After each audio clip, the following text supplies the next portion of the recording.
Hello everyone, আসসালামু আলাইকুম। তো আজকে হচ্ছে ব্যাংক এশিয়াতে কিভাবে একটি সেভিংস অ্যাকাউন্ট ক্রিয়েট করতে হয় ওটা দেখাবো। আ আর হচ্ছে এটা সরাসরি আপনি ব্রাঞ্চে গিয়ে করতে পারেন, আবার হচ্ছে অনলাইনে গিয়ে করতে পারেন।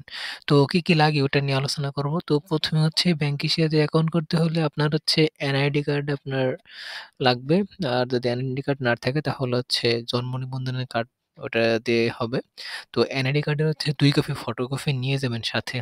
আর হচ্ছে নমিনি যে ওনার হচ্ছে এনআইডি কার্ডের ফটোকপি এবং হচ্ছে পাসপোর্ট সাইজের ২ কপি ছবি। ওকে? তারপর হচ্ছে আপনি যদি অ্যাকাউন্ট নিজে করেন তাহলে হচ্ছে আপনারও পাসপোর্ট সাইজের ২ থেকে ৩ কপি ছবি সাথে নিয়ে যাবেন এই পাসপোর্ট সাইজের। তারপর হচ্ছে এখানে আ কস্ট হিসেবে বলতে গেলে আ টোটালি যদি আপনি কার্ড সহ নিতে যান তাহলে হচ্ছে মোট ৳১,০০০ লাগবে।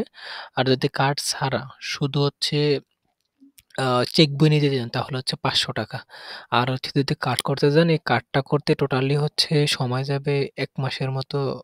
আমি হচ্ছে ১.৫ মাসের ভিতরে পাইছি। তো ১ মাসের মতো সময় যাবে এই ভিসা কার্ডটা করতে গেলে।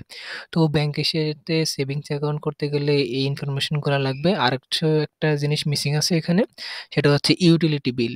আপনি বর্তমানে যেখানে থাকেন ওইখানে হচ্ছে ইউটিলিটি বিলটা দিবেন। যদি বর্তমানে যেখানে থাকেন ওইখান থেকে যদি আরেক জায়গায় চলে যান তাহলে হচ্ছে পরবর্তীতে এসে ওই জায়গার ইউটিলিটি বিলটা আবার ওইখানে জমা দিবেন। এই তো এই হচ্ছে কথা। তো থ্যাংক ইউ ভেরি মাচ। আল্লাহ হাফেজ।